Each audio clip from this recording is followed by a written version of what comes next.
دیکھیے بچوں کو کس طرح اپنے جسم کو کھلونا بنا کر،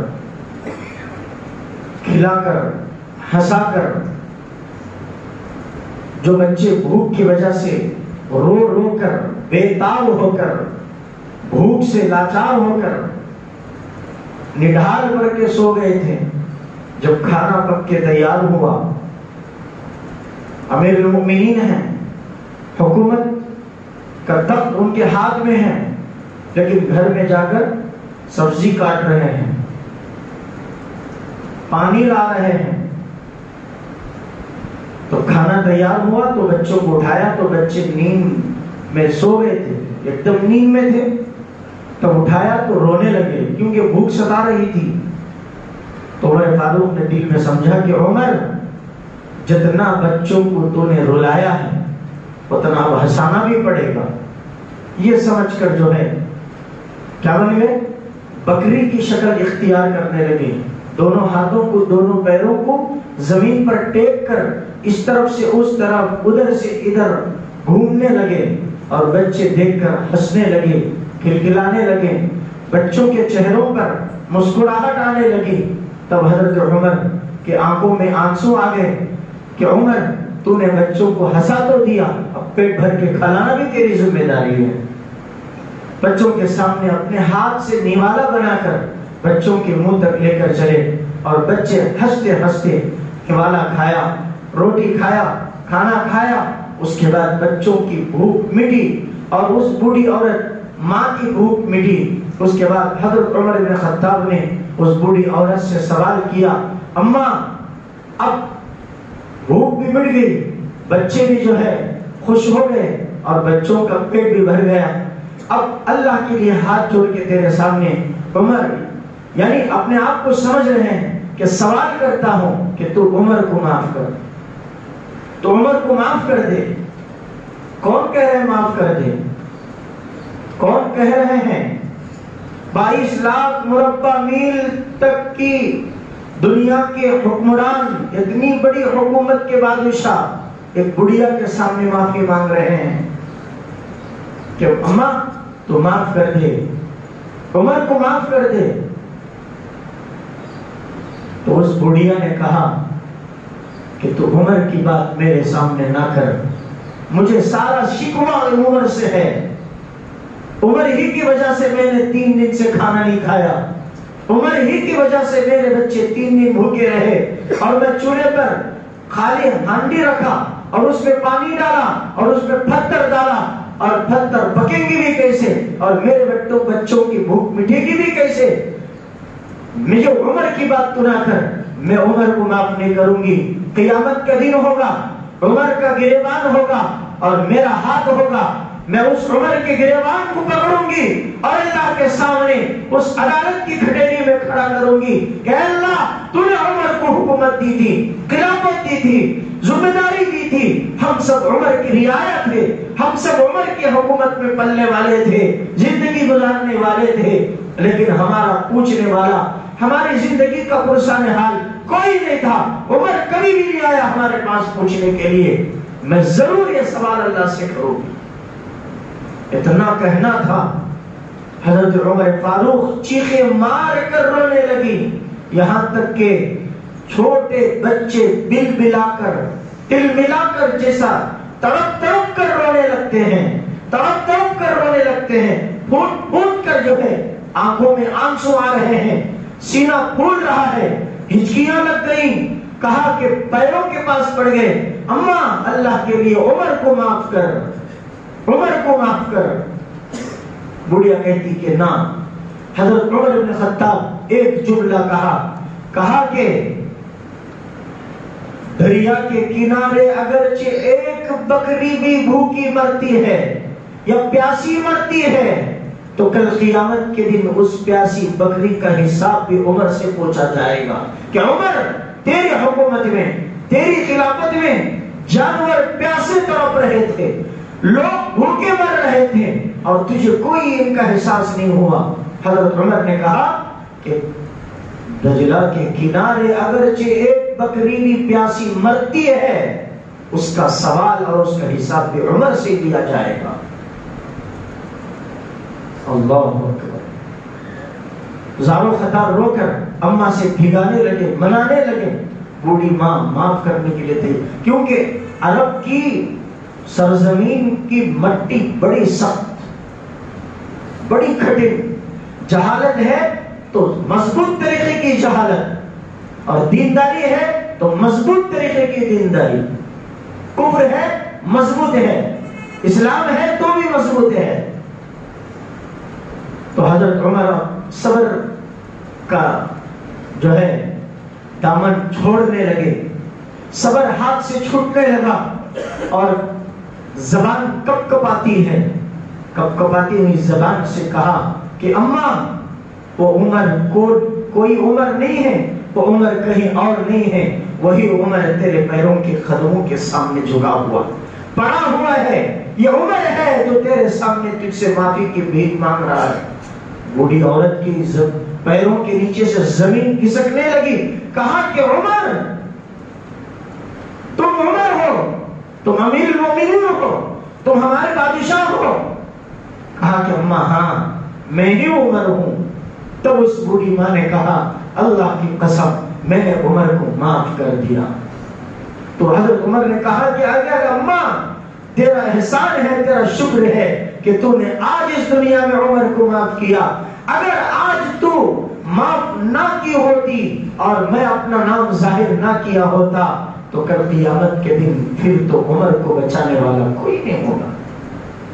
اللہ، عمر کو بچانے والا کوئی نہیں ہوگا۔ تو اس بڑی ماں نے اس طرح حضرت عمر کو معافی کا پروانہ دیا، معاف کر دیا۔ حضرت عمر اللہ کا شکر ادا کیا اور اس بڑی ماں کا بھی شکر ادا کیا کہ تو نے معاف کر دیا۔ یہ ہوتے ہیں حکمران، یہ ہوتے ہیں بادشاہ، اپنے رعایا سے معافی مانگ رہے ہیں۔ آج ہماری حکومتوں میں لاکھوں کروڑوں لوگ بے گھر پڑے ہوئے ہیں، بھوکے مر رہے ہیں۔ کتنے لوگ اپنے گھر میں چولہا نہیں سلگ رہا، کھانے کی بھوک اور فقر و فاقے کی وجہ سے خودکشی کر رہے ہیں۔ کوئی پانی میں ڈوب کے مر رہا، کوئی سولی پہ چڑھ کے مر رہا، پھانسی ڈال کے مر رہا، کوئی آگ جلا کر آگ میں کود کر مر رہا، کوئی جو ہے زہریلی دوا پی کے مر رہا۔ تم ہے، لیکن حکومت کو اس کا کوئی پرواہ نہیں، جائے تو جائے بہاڑ میں، ہماری کرسی موجود باقی رہے۔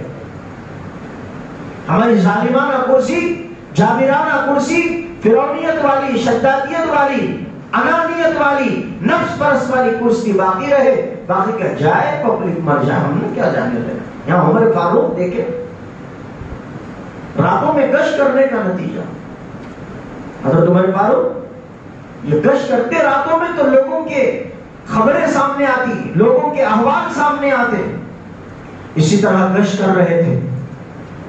رات میں کئی گھر گشت کر لیے، 10 سے 15 گھر گشت کر لیے، لوگوں کے حالات کو دیکھا، لوگوں کے تکلیفوں کو دیکھا اور خود چل کر اپنے ہاتھوں سے ان کی تکلیفوں کو دور کیا۔ گشت کرتے کرتے رات میں 2 یا 3 گھر باقی رہ گئے تھے اس دن کے کھوٹے میں۔ فجر کا وقت ہو گیا، فجر کی نماز کے لیے چلے۔ حضرت عمر فاروق فجر کی نماز پڑھے اور فوراً اپنے منہ پر نقاب ڈالا تاکہ لوگ پہچاننے نہ پائے کہ عمر آ رہے ہیں۔ میں نے گزشتہ جمعہ کہا کہ رات میں جب حضرت عمر گشت کرتے تو منہ پر اس طرح نقاب ڈال کے جایا کرتے تھے تاکہ کسی کو پتہ نہ چلے کہ عمر آ رہے ہیں۔ اگر جب پتہ چلے عمر آ رہے ہیں تو پھر کوئی تکلیف نہیں بتائے گا، ڈر کے مارے اپنے گھر میں اور دروازہ نہیں کھڑکیاں بھی بند کر کے چھپ کر بیٹھ جائے گے کہ پھر عمر آ رہے ہیں۔ لیکن حضرت عمر کے دل میں خدا کا خوف تھا، آخرت کا ڈر تھا، اللہ کے سامنے پیش ہونا، اللہ کے سامنے کھڑا ہونا، اس کا ڈر تھا کہ اللہ کے سامنے میں کیا منہ دکھاؤں گا۔ اللہ نے مجھے یہ حکومت دی، ذمہ داری دی، خلافت دی، میں نے قوم ملت کے ساتھ کیا کام کر کے آیا، کیا بھلا کا کام کر کے آیا، کیا برائی کا کام کر کے آیا۔ تو فجر کی نماز کے بعد فوراً چلے، جو 2-3 گھر باقی تھے تو ایک غلام بھی ان کے ساتھ میں رہا کرتا تھا، ہمیشہ حضرت عمر کے ساتھ میں۔ تو فجر کی نماز کے بعد فوراً ابھی اجالا دھیمے دھیمے نکل رہا تھا، ابھی سورج پورے طریقے سے اپنی شعاعیں اور اپنی کرنوں کو چھوڑا نہیں تھا، یعنی دن نہیں نکلا تھا۔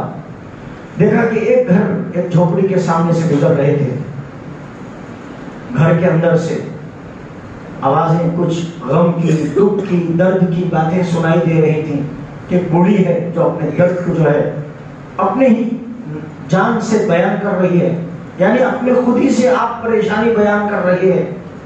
دیکھا غلام کو، کہا کہ دیکھو اس گھر میں کچھ پریشانی کی آوازیں آ رہی ہیں، دکھ درد کی جو ہے آوازیں آ رہی ہیں، جاؤ دروازے پہ دستک دو۔ غلام دستک دی اور حضرت عمر فاروق بھی وہاں پہنچے۔ اندر سے آواز آئی، کون؟ کہا کہ کون اور کدھر سے، کیا مطلب؟ دروازہ کھولو۔ نہیں کھولی، کہا کہ تمہارے کام سے کام رکھو، ہماری پریشانی ہمارے ساتھ ہے، تم کیا کہتے؟ دروازہ کھولو، چلو تمہارا کام تم کر لو، آگے نکلو۔ حضرت عمر فاروق آواز دی کہ اماں دروازہ کھولو، کچھ پریشانی لگ رہی ہے آپ کی، کچھ آپ دکھ درد میں نظر آ رہے ہیں، کچھ آپ تکلیف میں نظر آ رہے ہو، کچھ آپ پریشانی میں نظر آ رہے ہو۔ کہا کہ میری پریشانی ہوگی میرے ساتھ، تم کو میرے پریشانی سے تم کو کیا لینا دینا، چلو راستہ بناؤ اور چلتے رہو آگے۔ تو حضرت عمر نے بھگایا، اماں اللہ کے لیے دروازہ تو کھولو۔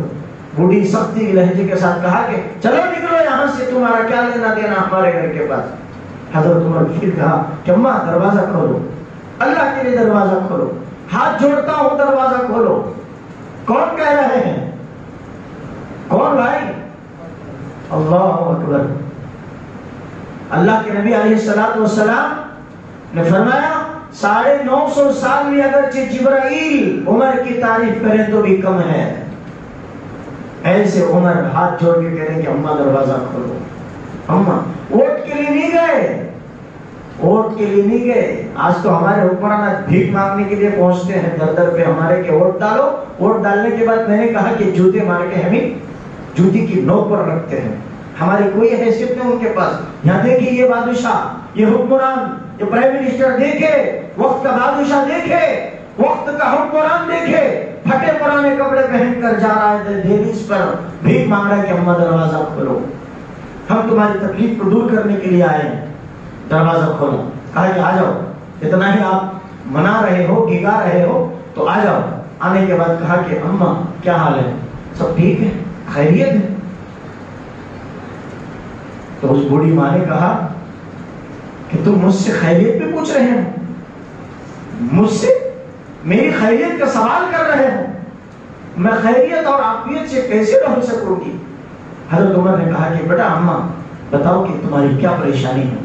فرمایا کہ میرا شوہر انتقال کر گیا ہے، میرا شوہر مر گیا ہے، اور میرے چھوٹے چھوٹے بچے ہیں، اور میرے زندگی میں میرے اوپر 25 دینار کا قرضہ چڑھ چکا ہے، 25 دینار خرچ کر چکی ہوں، میرا شوہر نہیں ہے، غریب ہوں، کوئی میرے پاس آمدنی کا، پیسے کا، دولت آنے کا کوئی راستہ نہیں ہے، 25 دینار سر پہ قرض کا بوجھ ہے، بچے کئی دنوں سے بھوک میں لت پت ہیں، اور میرا شوہر بھی دنیا سے چلا جا چکا، اور میں عمر سے شکایت کر رہی ہوں، عمر کے جو ہے اس پر رو رہی ہوں کہ عمر میرے پاس اب تک پوچھنے کے لیے نہیں آیا کہ میری زندگی کیسی گزر رہی ہے، میرا عمر سے شکوہ ہے، میں عمر کی شکایت کر رہی ہوں۔ حضرت عمر نے فرمایا کہ اماں عمر کو تیری حال کا کیا پتا ہوگا، تیری تکلیف کی کیا خبر ہوگی؟ سنیے، ایک بوڑھی عورت، حضرت عمر نے اپنے تحریری نامہ کے اندر یہ بات لکھا، حضرت عمر فاروق رضی اللہ تعالیٰ نے، وہ بوڑھی عورت جو فجر کی نماز کے بعد جو 2-3 گھر چھوٹے تھے میرے، ان گھروں کی میں دیکھ بھال اور ان کے دکھ درد کو سننے کے لیے نکلا، اس میں ایک بوڑھی عورت نے جو مجھے عمر کو سبق سکھایا ہے، آئین سکھایا ہے، قانون سکھایا ہے، دستور سکھایا ہے، میں نے اس عورت سے دستور اور قانون سکھا ہے۔ کون کہہ رہے ہیں؟ حضرت عمر فاروق کہہ رہے ہیں کہ اس بوڑھی عورت نے مجھے قانون سکھایا ہے۔ ذرا آج کے چھوٹے سے